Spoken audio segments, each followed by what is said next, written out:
abonnez-vous massivement à la chaîne toujours Linga Congo TV. Oui, ils ont des chaînes, ils ont des chaînes, na politique mai matali République démocratique du Congo. Ndenge na message ko sabino ngai wa bino na sangaka toujours na yaka pour la repesa ka bino ba actualité pour la cause la bino o bino bosenga ka biso lelo tozongi susu pai na bino na elongo na cameraman na ngai o na kombo ya Emmanuel lelo tento ya toujours na kati ya politique ya mboka la biso toujours avec un analyste politique moko to tosala ko ya mbape ko tosala ko solo la moi mingi par rapport ya maele na ye l'intelligence ko ya zakango yango to mekana ko sala analyse mingi ya mboka la biso République démocratique du Congo et les lots de la CGN yango nangaki na introduit moi par rapport ya CG pour na bana pesa invité dans la montée les lots CG auto ba mingi lots to parler sur dossier chez BA o ezali moko ya bayi droit de l'homme et République démocratique du Congo o ba boma etakama ba ndebele le lot moni après des années bambula to moni vérité et bimi par rapport ya ba témoin ko ba ekobima des policiers bakanya yango na baki to sala analyse to yeba nini ko ezali koleka par rapport ya dossier wana yango na ngila kota déjà pona ko bana ko pesa mbote na dossier Jomi mbote mbote bayi internet tozali wana pona bino tozali ko analyser et puis ko éclaircir un peu situation oyo ya Flaubert Chebea oyo ba ike ba ebi ezaki défenseur monene ya droit de l'homme pe na chauffeur na Fidel Bazana pe ezali ko ba mape ke ezaki susu na bato mibale oyo jusque là batikala anonyme à savoir ndeko ya mwasi ya papa Chebea ye pe ba levaka ye pa komaka le même jour ti lelo to ba ebité donc ti lelo azali porté disparu alors elongo na mama nana to komeka ko limbola na mwa muke o biso to siko comprendre na dossier o wana. Ok, merci bayi internet nous sont abonnés massivement na kati ya chaîne bino Linga Congo TV de Sabino Bosa. Tant qu'on côté déjà na kati ya téléphone na yo na oyo simbi et à la télévision na yo place au monnaie komi s'abonner en rouge fini kaka ko ma parmi ba abonné na biso ya Linga Congo TV mbote na Sylvain MP o ezali DG à chaîne na biso Linga Congo TV alors il y a notre côté déjà pour la dossier CPA dossier Fidel Bazana ezali ndenge nini bato bazali kolanda lelo dossier CBA esalami na 2017 soki totali uta le 1er juin 2017 tina moko na lelo tozali na mois de février 2021 nakanisi bomona ete 11 ans eleki 11 ans ezali mwana abotami à côté maternelle, à côté primaire, puis à côté sous primaire, à 6e primaire. Boy, moi on a peu à côté tala, à l'ébitché c'est qui Fidel Bazana c'est qui. Péta mon sous moi mon sous dans Tangwana, à Zaraki na 10 ans, Zaraki na 9 ans, les loyo à côté 20 ans. À côté Fidel Bazana, à côté Chebe, à côté Baté et Zalini. Yango to senga kito ko kapé ko limbola dikambo. Nini ezali koleka tozali na bane 1990 1980 na tango wana dictature ezali korenir na kati na Afrique ya mobimba pe ba président ba élection ezalaki penza te ba président bazali kovanda soka avandi libera pe tango bazali kovanda na mutu nyonso oyo osali kotombola mongongo bakangi yo batorture yo ntango mosusu babomi yo pe na boye bapoliticien nyonso bazali koemettre na son ndenge moko te na bakonzi ya mboka bazalaki komona na ntango nyonso kokangama boye ndeko CBA esalaki ye pasi mpe azalaki kobunda mpo ete mutu azala na liberté d'expression ndenge tozalaki koloba boye mutu azala na liberté ya koexprime opinion na ye mpe bajournaliste bazala na liberté ya kopesa information ndenge esengeli kasi na ntango ya papa Mobutu mpe bakokaki koyoka ye na bongo te. C'est ainsi que en 1983 clandestinement pardon nde baye kocréer po ezali la voix des sans voix des droits de l'homme o bakati na mokusi CVSV mpe voix des sans voix mosala na ye ezalaki nini mosala na ye ezalaki kolite mpona liberté d'expression mpona bajournaliste kolite mpona ete torture ekoka kozala te mpe kotala badroit mosusu ya population congolaise mpe kotala droits sociaux, c'est-à-dire moto fo azala na mai azala na bilei azala makambo nyonso En 1983, bazali ko travailler kaka na C. Mais tant que kokoma en 1997, tu dis que Musée Kabila asila kokota, de temps Musée Kabila asila kokota apekisaki ba parti politique nyonso. Alors, en français, il a encore restreint les droits de l'homme. Donc, les droits de l'homme, ils sont sous restreint. Alors, Boye, Tchébéa a continué à dénoncer un mot. C'est ainsi que le mois de février, le 5 février en 1999, Bakanga qui déjà président et a voix de sans voix. À partir de là, la voix de sans voix a déjà un problème. Le 16 février de la même année, il faut séquestrer et il y a des gens, il y a voix de sans voix. On a des DPSP, vous avez qui va soda ya Musée Laurent Désiré Kabila. Bango va c'est là qui peut kangaye. Alors, Nathan on a déjà tout le monde était voix de sans voix à comment qui n'a pas problème. Donc comme en 2001, Babomi Musée et Kabila, des mois d'année à Sili pour remplacer. Quand moi d'année à Sili pour remplacer, mais les droits de l'homme, ils sont toujours qu'à respecter. Les droits de l'homme, ils sont toujours qu'à n'a pas. En 2006, tout ça libre élection, mais c'est Joseph Kabila à l'équipe présidente. En 2006, on a qu'à en Équateur, un massacre Salami. Et de en 2007, dans la suite de l'élection, il ne fallait pas voter par sénateur, il fallait voter par gouverneur en 2007. Dans le côté à Bas-Congo, il y a un candidat vice-gouverneur à Bas-Congo. Il y a un ticket dans Bango, Union pour la République, il y a une opposition. En face, il y a Bachi Bacha, il y a côté, il y a majorité présidentielle. Dans le AMP. Pénaboye, mais c'est les Monansemi à soi quitté. Mais na kotala na mosido baloli les Monansemi a suite c'est que corruption et salami. Pour to koka ko ndimate na ndenge composition et assemblée provinciale à Congo Zalaki yé a pour le caté. À partir wana déjà ba nungu et puis ba moni ba sénateur tant ba voter bango ba moni que corruption et salami sous matasi. Bandeko to ba depte ya les Monansemi ya Bundu ya Congo bakomaki na kanda déjà et ceux qui ont été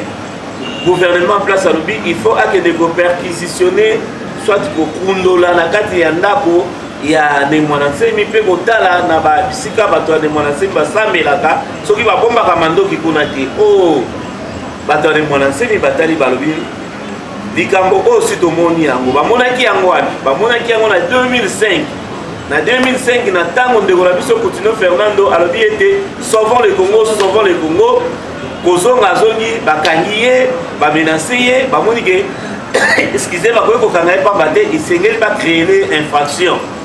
na boye balobi bakoya koperquisitionner na lieu de prière na ye ntango baye na lieu de prière badécouvrir baarme mais na kotala na bosolo botoye komona ndenge baarme wana kaka bato baperquisitionnaki bango nde moto ayaki nango. Mais bokosala nini l'état est dans makasi bakangi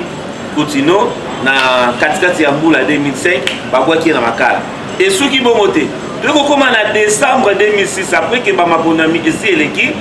moko ya bana ya Bas-Congo madame Zezalandu yebe azalaki candidate na élection présidentielle ya 2006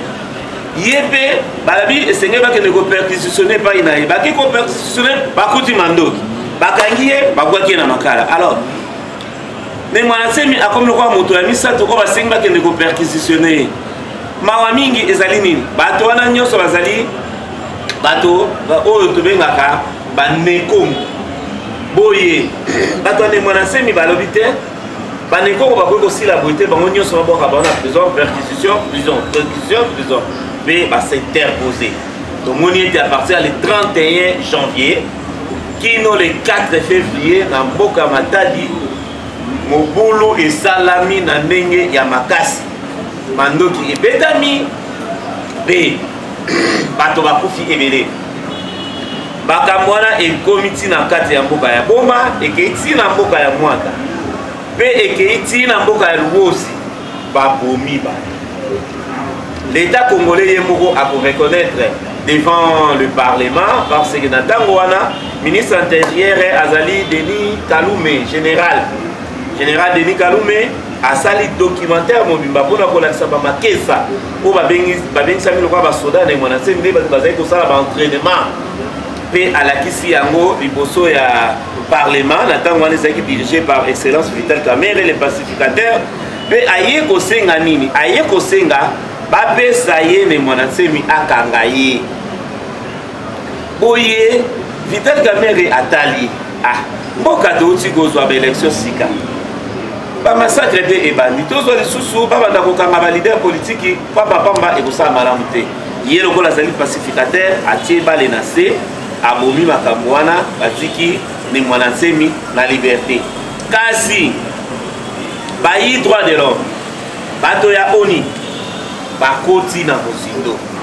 bayeba nini esalemaki bongo monsieur Johnny pour la bonadisama par rapport à ndenge aux amis de toujours na de la peu de moi ba question qui pas to ba moi ba kase pamba na so moi ba question et pas na yo na ba réponse na yo na so question pour la koyeba mingi par rapport à droit de l'homme toujours na kati ya droit de l'homme tant qu'on va dossier à c'est vous avez toujours la Floribert chez Béa ou bien les acquis la proposition sur droit de l'homme pour la qui président. Merci na moto nana ezali kitoko mingi omoni banquete ezalaka na liberté ya moto na moto kasi banquete oyo esalamaka na ntango wana banquete oyo ezalaki phare ezalaki ya oni kasi oni mpe atindaki bato na ye bango mpe komona ete bato bakufi plus de 130 personnes parce que M. Denis Kalume alobaki bato bakufaki 70 10 militaires et policiers et puis 70 civils tout membres ya Congo. Kasi monsieur Chebe yaye akendaki na mozindo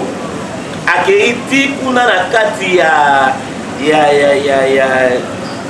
na mboka de Mwanasemi na Luozi akei komona ba vérité mingi ete bato mosusu bazali kolobaki bazali badepte ya Mwanasemi bazalaki na bango en fait badepte ya Mwanasemi te ezalaki nini basoda soki bakuti yo nazali koconfirme te ezali na kati ya bankete ya Chebea soda soki bakuti yo mama na kati ya zamba oyebi makambo ya kosala yo mpe soki basisi kosala yo makambo wana babomi yo na boye Chebea azwaki bavideo meme ya baviole mpe bamakambo mosusu mpe ya bato babungi alors à partir ya ntango wana Chebea atumaki korepresente danger mpona pouvoir en place parce que soki abimisi yango na miso ya bato en tout cas ezalaki mpasi mingi mpona bakoti na iboye bakomaki koluka ndenge nini bakoki kofaire taire ye soki otali documentaire oyo TV5 asali alakisi meme ete na penepene ya ndako ya Chebea batiaki colonel Mubimba bazweli ndako wana mpo asurveyaka bamouvement ya Chebea ntango nini azali kobima na ndako na ye ntango nini azali kozonga makambo nini azali kosala mpo na nini mpo ete bazalaki na posa ya badossier wana bakoka kobotola yango na boye le 1er juin 2010 l'inspecteur général ya police le général Numbi nde abengisi Chebea na bureau na ye na inspection générale ya police Chebea en tant que citoyen congolais akokaki koboya yango soki moke te akei kasi na mayele na ye azalaki lokwa ayebaki mpe mosala azali kosala ntango nyonso azali kobenga mama na bana na ye mpo ayebisa ete nakomi esika azali kobenga ntango nyonso appel na ye ya suka azalaki ezalaki na 11h35 minutes le 1er juin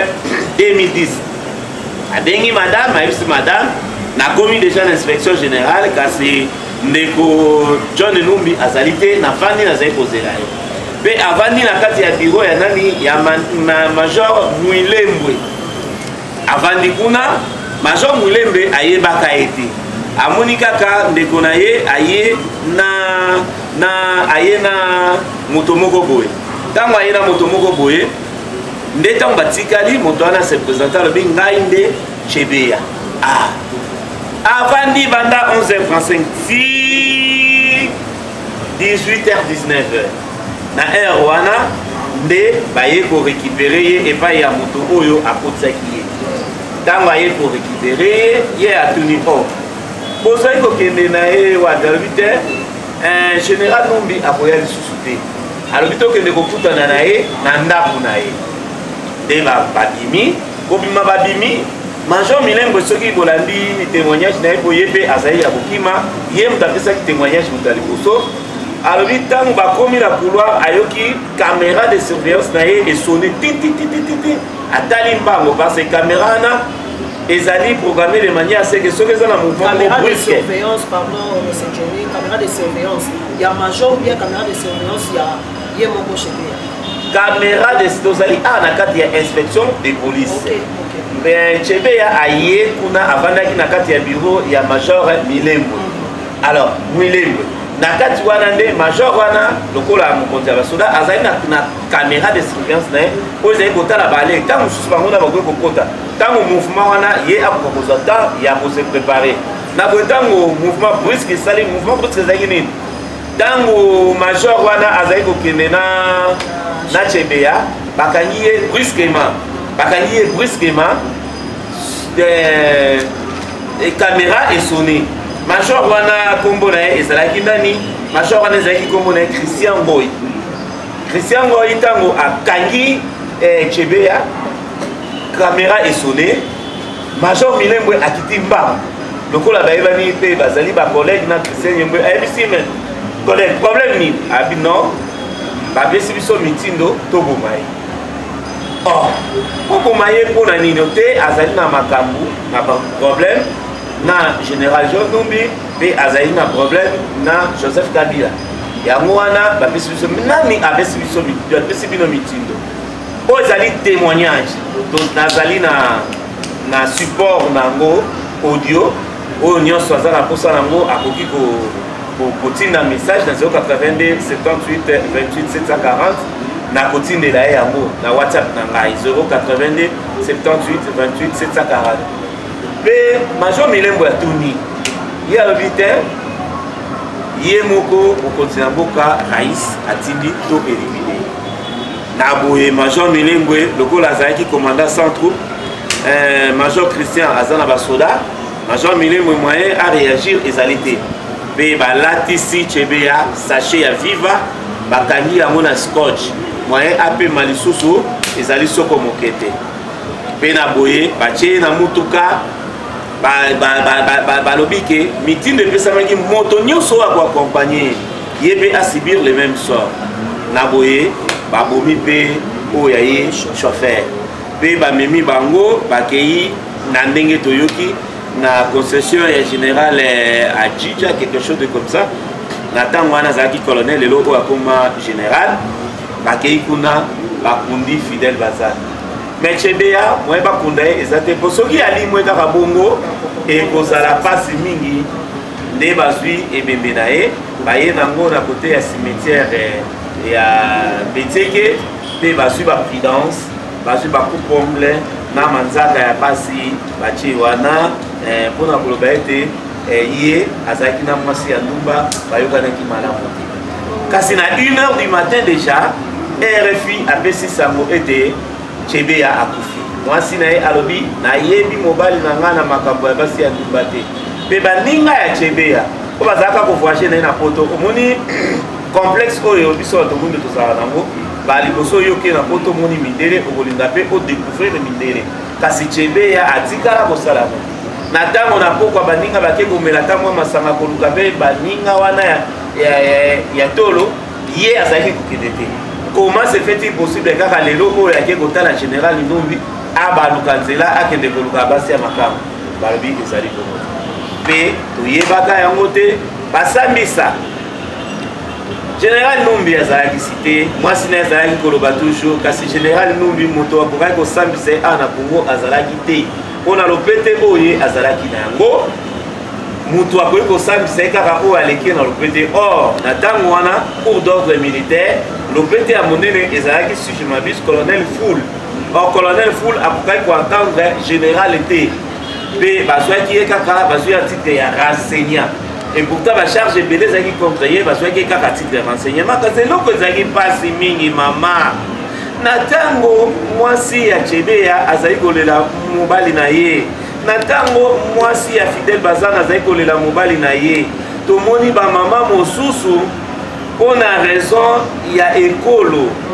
bamama ya Katanga na ntango wana basangani ebele baye kobina kosoutenir ndeko na biso John Numbi atako bayebaki vérité moko te baye basali mwa folklorique esika wana ezali mawa mingi mpona kotala ete yo moninga na yo azali kolela mobali na ye yo ozali kosoutenir mpe kobinela moto oyo balobi abomi mobali na ye mama soki ezalaki yo ne mobali akufaki eke moto oyo balobi abomi ye bakangi ye bato bayeba kobina mpona koloba ete batika ye elingaki kosala oyo ndenge nini tozalaka na mitema ya bomoto kasi basali procès moko oyo lelo tokoki kobenga yango procès moko folklorique procès moko bidon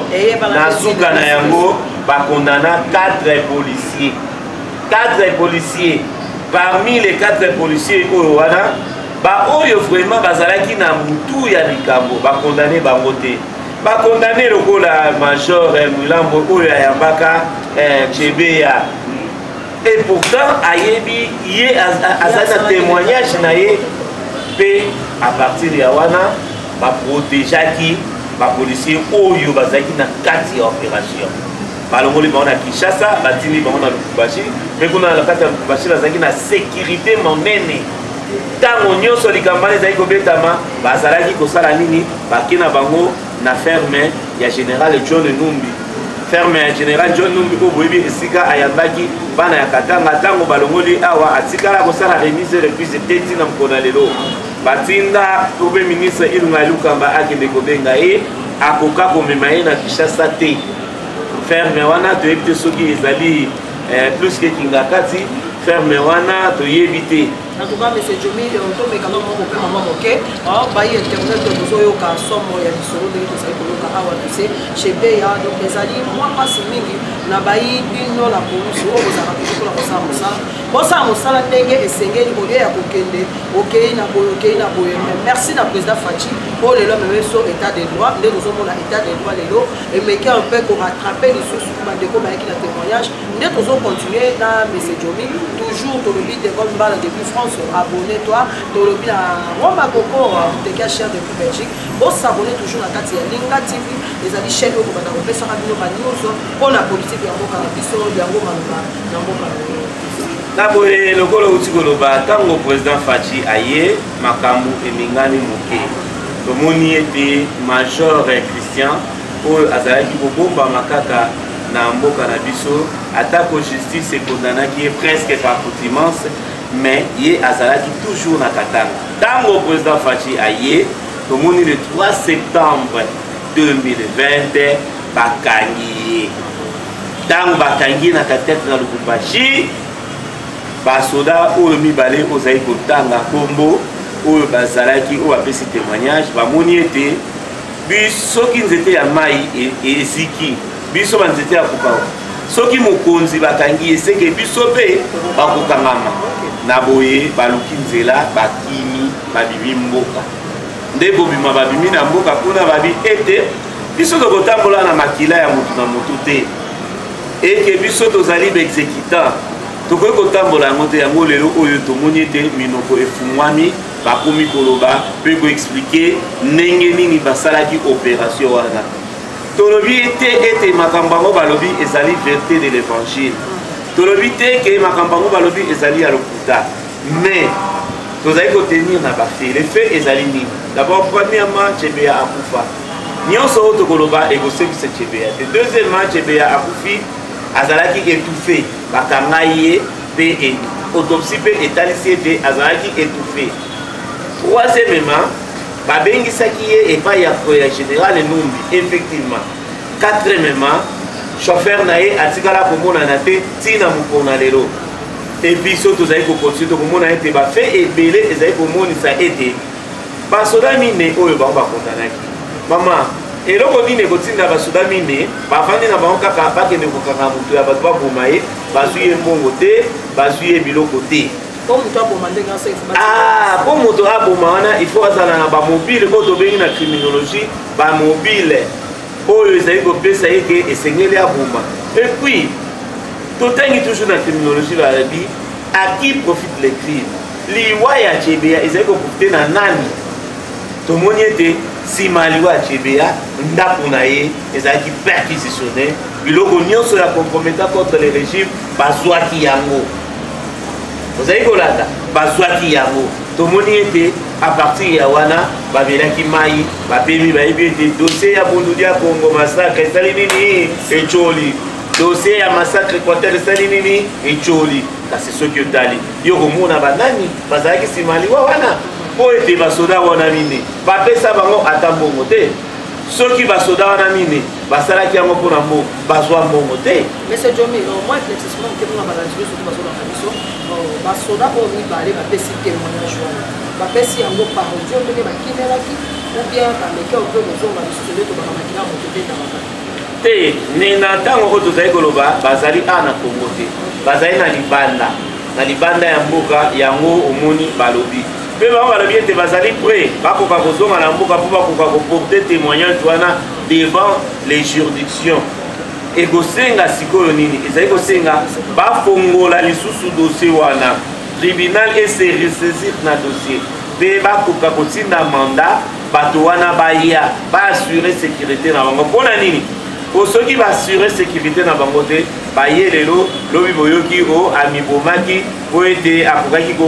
kosupporte makambo wana te po tomona yango yo mona wapi moto lokola Armand Tungulu auti na mikili ya poto atiki libota na ye na poto aye awa na kanda ya mboka abambi libanga na mutuka ya président de la république mpe mutu wana akende komiboma ye moko tomoni yango ezali logique te po ete moto kwa Armand Tungulu ntango bakangi ye na nsima kobamba libanga azalaki deja kobeta makoniatama na baboti ya basoda na kati ya mutuka oyo batiaki ye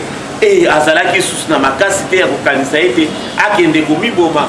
mpe tokosenga na mese Mende oyo azalaki koloba tomona quand même mpe corps ya Tunguma nani Armand Tungulu bakunda yango wapi po ete lelo oyo bameka kosala mpe autopsie bamona pase mondele na nini na ye akoyeba atako eleki mikolo ebele akoyeba soki Armand Tungulu amibomaki to mpe azwaki nkuba oyo eluti ye nzoto nde asilaki kopesa molimo mpona kozonga na makambo ya CBA basoda wana bazali na mboka ya mopaya balobi ete bazali prêt ya koya kotémoigner. Ok, merci beaucoup monsieur Djomi. Baye interpréteur abonnez-vous massivement sur notre chaîne toujours na Epsigno Linga Congo TV sur chaîne moko oyo ezali kopesaka bino bainformation mingi mai matali politique oyo ya mboka na biso République démocratique du Congo ezali mwa pasi koyoka dossier oyo ya CBA et puis ya Fidel Bazana oyo azalaki moko ya chauffeur na ye oyo bamonana lisusu te oyo bakufa mpe eyebana sans suite yango na mboka oyo tokoma koloba mingi toyokaka bato balobaka estce droit de l'homme na mboka oyo ezalaka lisusu po ye moko droit de l'homme akufa tomona dossier na ye elala kaka po alors monsieur Djomi onabi ke tokomi déjà na mwa suka na tokomi tokuna mwa moke question moko na mwa mikolo eleki oyo tomoni 2 jours passé yango oyo katakatanga toyokaki coup de fait à partir ya Lubumbashi ezali nini oyo ezali kolekana précisément parce que bino bayi politique bayi baanalyste ya mboka nde toyebi ke tozwaka mwa bainformation mingi epai na bino toyebi te nini ezali na mokuse ezali boye omoni mboka na biso Congo bazali koloba ete tozali na barichesse ebele kasi na betide esalamaka na ntango ya kala emonanaki lokola ete barichesse yango ezali concentré na kati ya Katanga bien ke na mokona lelo eyebani ete kotala par exemple na Congo baminere mpe ezali kotala bisika ebele na mboka na biso baminere mpe kita ya mboka na biso ezali kasi na kolobaka yango ntango nyonso esaki lokola bana ya Katanga bakoma lokola na mwa complexe moko de supériorité koloba ete soki Congo ezali po biso Katanga nde tozali na mbongo mingi tozali na biloko ebele mpe epesaki mitima lopundu katikati na bango moko komona lokola ete bazali nde kobate kolisa Congo mobimba nzoka ezali bongo te parce que mpona Katanga ekoma Katanga mpona baminere oyo ezalaki na se ya mabele bakokosuba ntango esengelaki lotiliki euta na mboka ya bakongo ekende kokende kuna mpe esengelaki ete bana ya Kasai bazala mwa mingi kuna mpona main d'œuvre mpe esengelaki bamboka baregion na ntango wana ya kala mingi epesa main forte mpo ete kita wana ekoka kotomba makasi uta déjà na tango wana tomoni ete na 1971 to na 1960 monsieur Tshombe asengaki ete bakata katanga ekoma république pe mpona bana oyo bazali kobotama lelo bayebi ete te ke na kati ya katanga ekomaki meme na katanga ezalaki na mbongo na bango babimisaki deja bakoma kolia babimisi mpe na drapeau na bango mais mokonzi Mobutu na ntango wana alobi te bato oyo bazali kokosa bango epai ya bamindele mpona ntango wana président Mobutu azalaki na baproblème na bamindele to Kasavubu mpe azalaki na baproblème na bamindele nde bamekaki korégle problème wana bazwi monsieur Tshombe batie na kati ya gouvernement mpe ekitisaki mitema ya bato mais baveleité wana ezalaki kozonga kaka mwa ntango mingi ezalaki kozonga mais tomoni likambo ya kokamwa nini 18 ans oyo monsieur Joseph Kabila asali na pouvoir makambo wana esalaki neti esila mpe tomoni mutu azalaki na kati ya zamba oyo babengi Gédéon Kyungu azalaki kokata mutu kolia ye bakolambela ye mosuni ya mutu alie mpe azalaki koboma bato ebele président Joseph Kabila akonvekaki ye yaka kokota na PPRD otika makambo wana mwana mobali wana abimaki na zamba na basi na ye mpe alataki photo ya Joseph Kabila atamboli epesaki bato mawa mingi mutu oyo azali koboma bato mutu oyo azali kolia bato ndenge nini babetela ye maboko na kati ya Lubumbashi bayamba ye lokola mokonzi mpe balobi ete yo kokota prison te yo oza kaka soki na résidence surveillée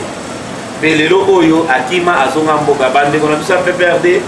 petit lelo bazali presque recommande encore avec ye parce que mutu moko te ya PPRD aboyi kotelema koya kokritike Gédéon Kyungu osoki okritike Gédéon Kyungu ezali ka presque lokolo okritike mutu oyo azali kosoutenir parce que mutu oyo azali kosoutenir nano asalisi ye te mpe tomoni nini tomoni ntango président Joseph Kabila alongo na bokonzi esali ete avandi na kingakati bakatakatanga bazalaki te bazalaki soki na zamba ntango libala ekufi mokolo kaka balongoli mama Mabunda na assemblée président Joseph Kabila akimi mbangu akei na katanga mpe kuta ye akenda kuna d'abord na kokoma na ye tomoni ete bakatakatanga baye koyamba ye na badrapo na bango na point oyo soulevé nde nabaki nabi nazozokaka basous-question ezobimepa na yo nazomoma moke na émission moko tosalaka na yo oyo tomekaka mpe koparle nayobaka ezali na rumeur oyo ezocircule kokita ya monsieur Joseph Kabila oyo azalaki président sortant koyoki kokita na ye na kati ya Lubumbashi nde azali koprépare kaye est ce que ezali ya solo ke ou de fait toyokaki ezali ye te ndenge azali koprépare kokita na ye na kati ya katanga nde lelo toyoki ba coup de fait bandi ou bien ezali bon omoni yo ozali libre opose mituna ngai nazali analyste politique nazali mpona kosala baaffirmation gratuite te ngai nazali koanalyse bafait oyo nazali kopesa ezali bafait profike moto nyonso oyo avandi azali kolanda biso akoka koraisonner président Kabila akiti na kati ya Lubumbashi akiti na kati ya katanga bayambi ye epai ya bakatakatanga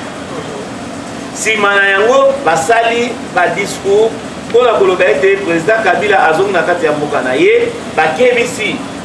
président Jean-Marc Aboud bakebisi CG Kabuya mpona koloba ete batika kotungisa président Kabila mpe lelo oyo tomoni bakomi kosala baincursion bakomi koluka kosala alors nga nakomi tuna motuna nakotuna na bino bainternaute toyokaka ete président Kabila azali leader monene ya katanga toyebi ete na kati ya ndako ata bana bavandi bazali kobunda bazali kodiskute soki bayoki papa auti mosala akoti makelele esilaka bitumba esilaka boni président Kabila uto ye azongi na katanga na esika ete bana ya katanga bavanda kimia bana ya katanga bakomi koyoka bamasasi bana ya katanga bakomi koyoka bato bazali kobunda eske ye azali leader ya solo ya katanga soki azali leader ya solo ya katanga mpona nini bazali kobanga ye te bazali kobunda ntango ye azali kuna soki azali leader ya katanga et que bazai ko banga été c'est que yene mutazo kotinda bango ce qui azali leader à Katanga pona nini apekisi bango te albate na boy makelele bozela ngai soki nazongi Kinshasa bo continuer makamna bino lokola nga nazali awa na ningo yoka mutu moko te na ba histoire katakata toyoki yango te oui balobaka silence na ye ezali kilo silence papa mama silence ezali na makambo isusu oyo silence ezalaka complice ezali na makambo isusu yo ovandi baye babandi kofinga mama na yo na présence na yo yo zali koloba te yo zali kopekisa te en tout cas bato nyonso bakomona ete peut-être yo mpo ozali complice donc eloko tokosenga na président na biso ya kala na mpona lelo ameka kozwa position par rapport ya makambo oyo ezali kosalama ameka kozwa position clairement par rapport ya bana ya Katanga est-ce que azali sima bakatakatanga lokolo bakatakatanga bazali sima na ye parce que toyebi ete bakatakatanga bazali sima na ye moi pasteur oyo a tripatriaki ba élection ateya yango même na kati ya église lelo oyo azali na prison natama likambo tatikaka ye moko azali na prison alors ameka kozwa position bana mboka tokoka po PIB et Coca-Cola par disposition. Voilà, on a compris ça. D'accord, merci M. Djomé. Tout le monde peut se dire na mituna o ezalaki mingi kozalaki nango posa ya mituna yo tolite tokomi na suka ya émission ya biso ya mokolelo liloba na nini oyo komi kopesa baye internet nyonso mpe bayire bino na kasi kokokela mon baye internet nyonso na pesi bino merci na kosabone na chaîne oyo linga Congo TV pe na kolandaka biso ningi Djomé Ngoma soki bomoni titre bomeka kolandaka yango pe bana nyonso ya gal o bazali na mikili ya poto to pe bazali awa oyo azali koloba azali nde mwana ya gal nayebi ete mikolo koya tokosala vraiment émission tobeta masolo ya gal moto mosusu azokanisa gal eza na poto to ndenge nini kasi lelo nakofungola yango te nalobi kaka bana ya gal nyonso partout bozali oyo azali ndeko na bino tomeka kolandaka bavideo na ye mpe soki bakritike ezali kotineli biso na whatsapp na 082 78 28 740 tokotenir compte na yango topesi bino merci. Ok, by internet, by Linga Congo TV, tu peux se dire merci. Oh, nous sommes à pesa qui tombe, à pesa moi, mesdames, à pesa moi, tant pour la Kolanda émission qui toko, na katia chaîne à Linga Congo TV avec le PDG Sylvain MP, tu peux se voir télé. Pourquoi pas aussi à toi Emmanuel, pour vos santé caméraman, réalisateur, moi aussi ma caméra pour mon avis les à qui toko et pas une avis. Moi ma concours depuis Belgique, on a pesa voir télé, na pesa ya lisusu Sylvie Lutumba depuis Belgique la personne bambote pourquoi pas Zizi Lutumba bambote na bino nyonso surtout partout bozwami 4 mois déjà Nana Sangara na ebisi bino merci tokute na bino mbala ya sima na mikolo oyo ezali koya mpona numéro mosusu ya émission na bino toujours o balingaka politique bye.